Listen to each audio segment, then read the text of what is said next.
अंतर्राष्ट्रीय योग दिवस हम मना रहे हैं। मेरे साथ लगातार योग इंस्ट्रक्टर सपाला मौजूद हैं, तान्या मौजूद है। तो तान्या, अगला कौन सा अब हम आसन अपने दर्शकों को बता रहे हैं? हम तमाम तस्वीरें भी अपने दर्शकों को दिखा रहे हैं, लेकिन साथ ही साथ कोशिश ये कि उन्हें अलग अलग आसन जो वो कर सकते हैं उसके बारे में दिखाएं, बताएं, समझाएं। जी, अगला आसन हम देखेंगे जो हम करने जा रहे हैं वो है हमारा वृक्षासन। वृक्षासन बहुत एक नॉर्मल आसन भी होता है और कई लोगों को ये बहुत ज़्यादा टफ लगता है और कुछ लोगों के लिए बहुत इजी भी होता है। वृक्षासन देखा जाए तो वृक्ष से, जैसे हम जानते हैं, वृक्ष यानी हमारा पेड़ जैसे बिल्कुल सीधा होता है, उसी प्रकार हमारा शरीर भी इस आसन में बिल्कुल सीधा हो जाता है। इस आसन की जो पोजीशन होती है, आप सभी ध्यान रखिए, जिनको नी पेन होता है वो इस अभ्यास को बिल्कुल ध्यान से कीजिए, बहुत सावधानी के साथ कीजिए। आसन की शुरुआत हम किस प्रकार करते हैं कि आप नॉर्मल सामान्य स्थिति पे खड़े हैं अपने सीधे पैर पे।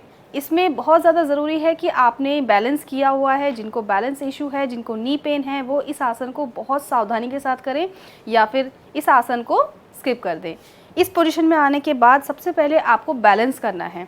जब आपका बैलेंस बनना शुरू हो जाए उसके बाद आप ध्यान करेंगे कि आपकी हाथों की पोजीशन नमस्कार मुद्रा में प्रकट होती है। आप अपने दोनों हाथों को ऊपर की ओर नमस्कार मुद्रा में रखते हैं, दृष्टि आपकी सामने की ओर होती है। पूरा आसन ग्रहण करने के बाद आपका जो ध्यान होता है वो आपके पूरे बॉडी पोस्चर पे होता है। आपका जो शरीर है किस प्रकार स्थिर है, आपकी जो स्पाइन है वो बिल्कुल स्ट्रेट है, आपने पैर को मोड़ा हुआ है, आपका शरीर इस समय किस मुद्रा में है, आपका पूरा फोकस इस अवस्था में होता है, इस ध्यान पर होता है। जी,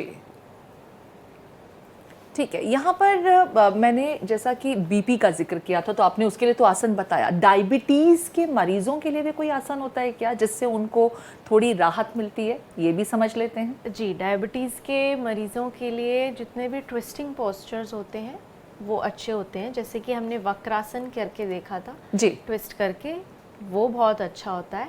डायबिटीज़ के मरीज़ों के लिए मंडूक आसन भी बहुत अच्छा होता है। मंडूक आसन भी हम करके देख सकते हैं अभी। उसके लिए हम बैठ जाएंगे, वज्रासन में बैठ जाएंगे। अपने दोनों हाथों से इस तरीके से फिंगर्स को इंटरलॉक कर लेंगे और अपने अंगूठों को पेट की तरफ रखेंगे। ठीक है, पेट को हल्का सा दबाते हुए इनहेल करके पीछे जाएंगे, सांस भरेंगे, एक्सहेल करते हुए नीचे की तरफ आएंगे, पेट दबेगा, इनहेल करके वापस आ जाएंगे। मंडूक आसन से हमारे जो पैंक्रियाज हैं वो स्ट्रॉन्ग बनते हैं जी, और डायबिटीज़ में बहुत मदद मिलती है। ठीक है, इस वक्त अब जो टीवी स्क्रीन पर आसन हम देख पा रहे हैं, इनके बारे में ज़रा बताएं। जी, अभी जो हम स्क्रीन पे देख रहे हैं ये लोग शिथिल दंडासन में बैठे हैं। ये कोई आसन तो नहीं है, ये आराम की स्थिति है। जब हम दो आसन कर लेते हैं, दो आसनों के बीच की ये स्थिति होती है जिसमें हम आराम से बैठते हैं। जैसे कि हमने अगर अभी कोई आसन किया और हम थक गए तो हम शिथिल दंडासन में बैठेंगे, यानी पैरों को सामने रख के थोड़ा सा गैप रखेंगे, हाथों को पीछे ले जाएंगे और अपना शरीर एकदम ढीला छोड़ देंगे। गर्दन को या तो हम साइड में कंधों पे छोड़ सकते हैं या फिर हम पीछे छोड़ सकते हैं। ध्यान रखेंगे कि इसमें आपको बिल्कुल आराम की स्थिति में रहना है, तो शरीर एकदम ढीला छोड़ के रखेंगे। इसको कहते हैं शिथिल दंडासन। ये आराम की स्थिति होती है। प्रधानमंत्री अभी जिस मुद्रा में है ये हमने अपने दर्शकों को बताया भी था, और जैसा कि आपने कहा कि यही एक आसन ऐसा है जो भोजन के उपरांत भी हम कर सकते हैं। इसके फ़ायदे भी आपने बताए थे। मैं चाहूँगी इस वक्त जो हमारे दर्शक हमारे साथ जुड़े हैं, एक बार उनके लिए इस आसन के फ़ायदे आप दोबारा दोहरा दें, बता दें। जी बिल्कुल, ये जो हमारे प्रधानमंत्री जी अभी कर रहे हैं कश्मीर में, उसको कहते हैं वज्रासन। ये इकलौता एकमात्र आसन है जो कि हम खाना खाने के बाद करते हैं। इसमें घुटने मोड़ के अपने हील्स पर, अपनी एड़ियों पर बैठ जाना है। अगर आपको ऐसा करने में दिक्कत होती है तो आप क्या कर सकते हैं, कुछ कुशन्स या पिलो लेकर अपने पैरों पे रखेंगे और फिर कुशन पे बैठेंगे।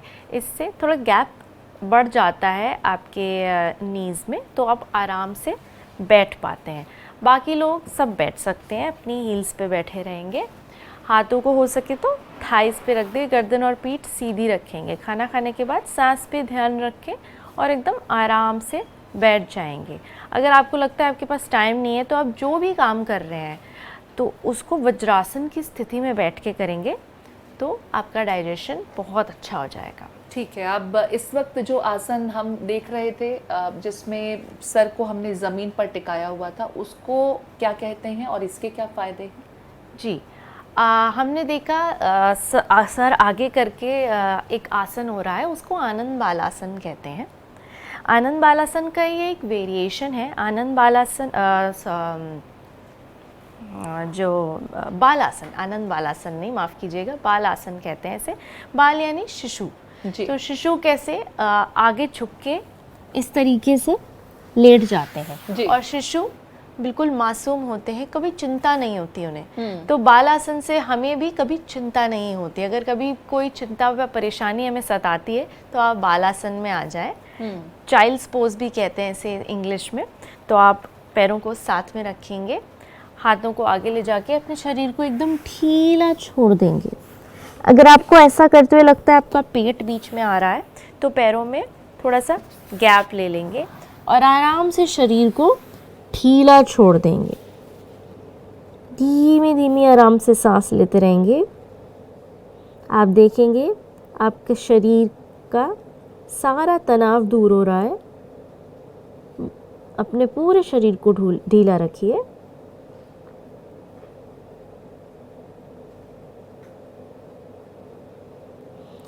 इनहेल करके वापस आ जाएंगे।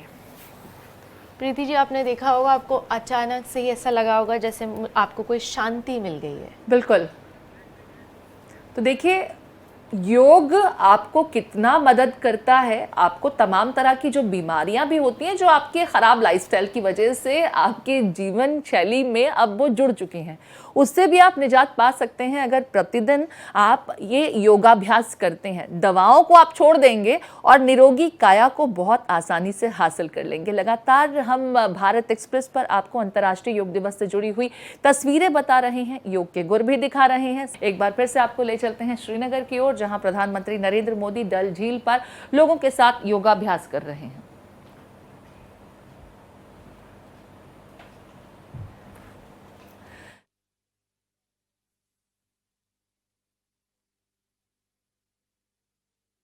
कर रहे हैं, इसके बारे में बताएं।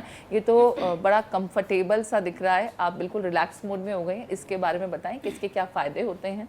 जी, इस समय जो अभी प्रधानमंत्री जी आसन कर रहे हैं, इस आसन का नाम शशांक आसन है जी। शशांक आसन जब हम करते हैं, शशांक आसन में हमारा शरीर इस तरीके से होता है कि हमारा शरीर पूरा हम नाभि के बल पे लेटकर अपने पैरों को पीछे से उठाते हैं। जो हमारा बैक पेन, जो हमारे लोअर बैक पेन में जो हमें बहुत ज़्यादा दर्द होता है, बहुत ज़्यादा पेन होता है, वो उसको रिलीव करने के लिए होता है। जी। कई बार हम ऐसा करते हैं कि दोनों पैरों को हम नहीं उठा पाते हैं, तो हम इसको नॉर्मली जो बिगनर्स होते हैं वो उसको ऑल्टरनेट कर सकते हैं। एक पैर को उठाया, उसके बाद थोड़ा सा रेस्ट लेके फिर दूसरे पैर को उठाया। आप डायरेक्ट अगर नहीं जा सकते हैं तो आप जिस प्रकार आप स्क्रीन पे देख रहे थे कि उस प्रकार भी आप कर सकते हैं। पहले आपने एक पैर को उठाया, थोड़ी देर आपने उसको होल्ड किया, जितनी आपकी क्षमता है उसके अनुसार ही आप उसको होल्ड करिए। उसके बाद धीरे से वापस आके आप दूसरे पैर को उठाकर और आप उसमें ध्यान करेंगे कि आपके बैक पे, आपके लोअर बैक पे उसका प्रभाव आपको तुरंत महसूस होगा कि आपके सिर्फ लोअर बैक पे इस आसन का प्रभाव उत्पन्न होता है। ठीक है। जैसा कि अब इस वक्त जो ये आसन हो रहा है, बाकायदा ये फुट मूवमेंट्स इसमें सबसे ज़्यादा इन्वॉल्व हैं। इसके बारे में बताएं ज़रा अपाला कि इसका क्या फ़ायदा होता है और ये प्रतिदिन करने से हम अपने बॉडी के किस पार्ट को ज़्यादा फ्लेक्सिबल कर सकते हैं और किस तरीके से उसमें रिलीफ हमें मिलता है। जी, अभी जो हम आसन देख रहे थे वो पाद संचालन है, जिसमें पैरों के मूवमेंट होता है। तरह तरह के पैरों के मूवमेंट होते हैं। पैरों का अप डाउन मूवमेंट रहता है, पैरों का साइडवेज मूवमेंट रहता है, साइक्लिक मूवमेंट रहता है।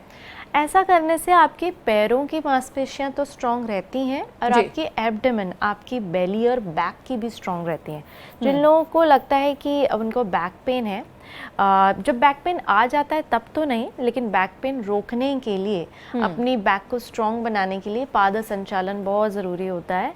अपने पैरों को स्ट्रॉन्ग रखने के लिए, अपनी काफ्स को स्ट्रॉन्ग रखने के लिए, नीज को स्ट्रॉन्ग रखने के लिए भी पाद संचालन बहुत अच्छा इस वक्त ये जो आसन प्रधानमंत्री नरेंद्र मोदी कर रहे हैं, साथ में तमाम लोग भी कर रहे हैं, मैं देख पा रही हूँ कि सर को भी जमीन से उठाया हुआ है, सपोर्ट नहीं है, और जो आपके तलवे हैं वो भी जमीन से उठाए हुए हैं, घुटनों को हमने मोड़ा हुआ है। इससे क्या ओवरऑल हमारे जो लोअर हिस्सा है बिलो नेवल उसको सपोर्ट मिलता है, लेकिन मुझे इसमें गर्दन की भी जो है इन्वॉल्वमेंट दिख रही है। ज़रा ये हम करके भी दिखाते हैं अपने दर्शकों को कि कैसे कर सकते हैं।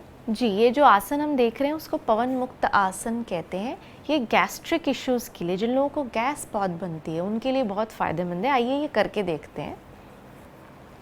इसके लिए हमें लेटना पड़ेगा। हाँ, इसके लिए हमें लेटना पड़ेगा जी। पैरों को आगे रखेंगे, लेट जाएंगे, घुटने मोड़ेंगे, फिंगर्स इंटरलॉक करके घुटनों को पकड़ लेंगे। एक्सेल करते हुए घुटनों को पास लाएंगे और अपने सर को, माथे को घुटने की तरफ ले जाएंगे।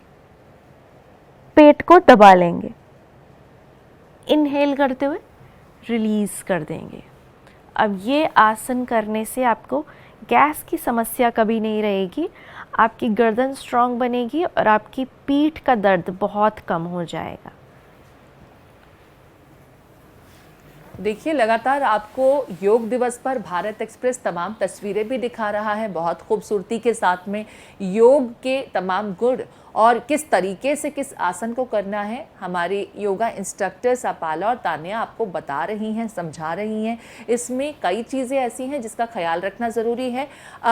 यहाँ पर तान्या, फ्लेक्सिबिलिटी को लेकर के लोग दरअसल अक्सर डर जाते हैं। लोगों को लगता है कि हमसे तो होगा नहीं, हमने जीवन भर योग नहीं किया, अब इस उम्र में कैसे करेंगे, फ्लेक्सिबिलिटी चली गई है। उन लोगों को आप क्या समझाना चाहेंगी? योग के लिए कोई उम्र नहीं है, कभी भी शुरू किया जा सकता है। जी बिल्कुल, योग की कोई उम्र नहीं होती है। आप देखते होंगे कि योग हमारे रामदेव बाबा जी भी वो योग करते हैं, उनकी भी उम्र बहुत ज़्यादा है, लेकिन वो बिल्कुल अच्छे से योग करते हैं, इवन करवाते भी हैं। उनके साथ काफ़ी लोग सारे योग जो है अपने साथ करते हैं, घरों पे करते हैं, उनको देखकर सीखते हैं। तो योग की कोई उम्र नहीं होती है, इसमें आप किसी भी उम्र में योग कर सकते हैं और जीवन भर अपने जीवन में योग को अपना सकते हैं। फ्लेक्सिबिलिटी के लिए हम बहुत सारे योग अभ्यास करते हैं, जैसे कि शुरुआत में मैंने आपको बताया था एक आसन होता है चक्की चालन। चक्की चालन हमारे फ्लेक्सिबिलिटी के लिए भी बहुत अच्छा एक आसन होता है। शुरुआत में मैंने आपको बताया था चक्की चालन की जो प्रक्रिया है वो इस प्रकार होती है कि आपने दोनों पैरों को खोलना है। सबसे पहला फ्लेक्सिबिलिटी आप देखते हैं, सबसे पहले आपको जांघों में महसूस होता है। जो ये खिंचाव है, यही आपकी फ्लेक्सिबिलिटी का सबसे पहला सोर्स है कि आपको अपनी जांघों में खिंचाव महसूस होता है। जब ये खिंचाव धीरे धीरे बढ़ने लगेगा, आप देखेंगे कि आपकी जांघों में जो अभी हल्का सा खुल रहा है, धीरे धीरे आपकी जो पोजीशन है वो बढ़ती जाएगी। तो यानी आपकी फ्लेक्सिबिलिटी बढ़ रही है। इसी के साथ आपने अपने हाथों को इस प्रकार पकड़ना है और बस अपने शरीर को, जैसे हम चक्की चलाते हैं, इस प्रकार अपने शरीर को घुमाना है। आप देखेंगे आपकी कमर में पूरी तरीके से खिंचाव उत्पन्न होगा। हर तरीके से आपने लेफ्ट राइट आगे पीछे पूरा शरीर घुमाना है। धीरे धीरे जैसे जैसे आप इसको करते रहेंगे, शुरुआत में थोड़ा सा मुश्किल होगा, लेकिन जैसे जैसे आप इसको करते रहेंगे आप देखेंगे कि आपको इस आसन में बहुत आनंद भी महसूस होगा। आपकी कमर से लेकर आपके पेट तक पूरा जो दबाव है आप उसको महसूस करेंगे। इसका जो समय है, आप इसको स्टार्टिंग में 10 क्लॉक एंड 10 एंटी क्लॉक से शुरू कर सकते हैं। समय आप अपने हिसाब से देखिए कि आप इस आसन को कितनी देर तक कर सकते हैं बिना थके, बिना किसी तनाव के। उतना ही आप इस आसन को करिए। ठीक है, अब मुझे लगता है कि ये हमने मुद्रा पहले भी डिस्कस की थी, अनुलोम विलोम की। एक बार फिर से जो दर्शक अब हमारे साथ जुड़े हैं, इसको करने का भी तरीका जो है हम वो समझ लेते हैं और आपके साथ इसे दोहरा लेते हैं। जी, अनुलोम विलोम जैसा कि मैंने पहले भी बताया था, सबसे ज़रूरी, सबसे इम्पॉर्टेंट प्राणायाम है। ये हर उम्र के इंसान को हर दिन करना चाहिए। लगभग कम से कम 5 मिनट तो करना ही चाहिए। दिन में 3 से 4 बार आप करें तो बहुत अच्छा है। जो लोग मेडिटेशन नहीं भी कर पाते हैं उनके लिए अगर वो नाड़ी शुद्धि करते हैं तो वो मेडिटेशन के ही बराबर है। आइए हम फिर से देखते हैं कैसे करते हैं नाड़ी शुद्धि या अनुलोम विलोम। जी। सबसे पहले दाएं हाथ से, राइट हैंड से नासिका मुद्रा लेंगे। अंगूठे के बगल वाली 2 उंगलियों को अंदर फोल्ड करके अपने पाम पे टच कर लेंगे। राइट नोस्ट्रिल बंद करेंगे, अंगूठे से लेफ्ट से सांस लेंगे, लेफ्ट को बंद करेंगे, राइट से सांस छोड़ेंगे, राइट से सांस लेंगे, लेफ्ट से सांस छोड़ेंगे। कंटिन्यू रखेंगे इसी को, धीमी धीमी सांस लेंगे, कोई आवाज़ नहीं आएगी। सांस पर ध्यान रहेगा, आंखें बंद रहेंगी, गर्दन और पीठ सीधी रहेगी। जो लोग ज़मीन पे बैठ नहीं पाते चौकड़ी मार के सुखासन में, वो लोग चेयर पे बैठ के आराम से ये कर सकते हैं।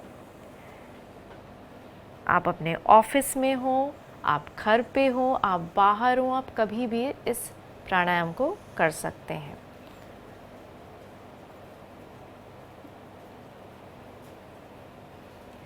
योग आपके मन को शांत करता है, आपको निरोगी काया देता है। जिम इत्यादि आज के ज़माने में मौजूद हैं, ये भी तमाम विकल्प मौजूद हैं ताकि आप अपनी पसंद की काया को हासिल कर सकते हैं।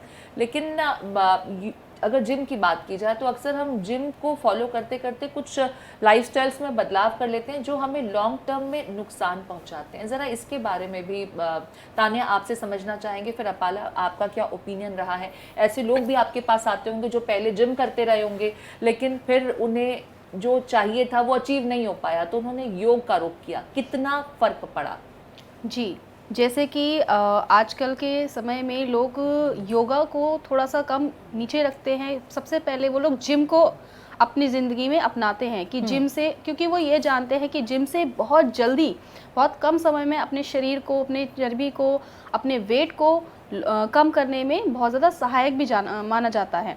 इसी प्रकार योग होता है। योग में थोड़ा सा समय लगता है क्योंकि उसमें जो शुद्धि होती है, जो आपके शरीर में प्रकट होती है अभ्यासों द्वारा, आसनों द्वारा, वो जिम में बहुत ज़्यादा नहीं हो पाती है, इवन होती नहीं है। जिम में सिर्फ आप वर्कआउट करते हैं और योग अभ्यास में आप देखा जाए बाहरी शरीर के साथ साथ अंदर के शरीर, अंदरूनी शरीर में भी आप एक्सरसाइज करते हैं। आपका शरीर जो है वो अंदर से भी शुद्ध होता है।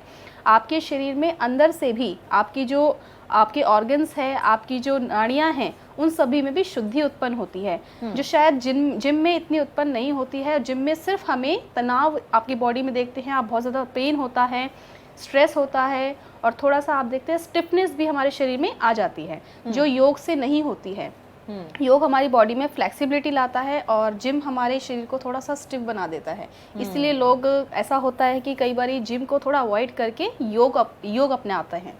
ठीक है अपाला, यहाँ पर जैसा कि इन्होंने कहा कि स्टिफनेस आती है, लोग मसल्स बनाने के पीछे, खास करके अगर मैं युवाओं की बात करूँ, लड़कों की बात करूँ, वो 6 पैक्स जो हैं वो उन्हें बहुत अट्रैक्ट करते हैं, मसल्स जो हैं वो उन्हें बहुत अट्रैक्ट करते हैं और कुछ ऐसे सप्लीमेंट्स भी हैं जिसका इस्तेमाल करके वो उस बॉडी को अचीव करते हैं। लेकिन जैसा कि तान्या ने भी कहा, फ्लेक्सिबिलिटी खो देते हैं इन तमाम चीज़ों को अटेन करने में। इसके लॉन्ग टर्म नुकसान भी होते हैं, जबकि योग का कोई नुकसान नहीं है, सिर्फ फ़ायदे ही फ़ायदे हैं। जी, जब हम जिम ज़्यादा जाते हैं तो हमारी मसल में स्टिफनेस आती है। जैसे कि अगर हमारी बाइसेप्स हम बना रहे हैं तो बाइसेप्स बनाते बनाते उसमें स्टिफनेस आ जाएगी। तो योग से क्या होगा, हम आसन करके उसको स्ट्रेच करेंगे, जो मसल छोटी हुई है उसको लंबा करेंगे, उसमें स्टिफनेस कम करेंगे, फ्लेक्सिबिलिटी बढ़ाएंगे। अगर मसल में स्टिफनेस ज़्यादा आ जाती है तो आपके जॉइंट्स पे भी नुकसान आता है, आपको आगे जाके मसल क्रैम्प्स बहुत आते हैं, आपको आगे जाके नर्व्स की भी प्रॉब्लम बहुत आती है, आपको आगे जाके लोअर बैक पेन भी हो सकता है और नेक पेन भी हो सकता है। इसीलिए लंबे समय तक सिर्फ जिम करना ठीक नहीं होता है, आपको जिम के साथ योग का अभ्यास ज़रूर करना चाहिए। ठीक है, यहाँ पर हमने तमाम बातें की, हमने फुटवर्क के बारे में बात की, हमने थाई एरिया को टारगेट करने वाले योगाभ्यास की, हमने पेट को लेकर योगाभ्यास किया, अपने आर्म्स जो लॉक हो जाते हैं उसके लिए बात की, गर्दन के लिए किया।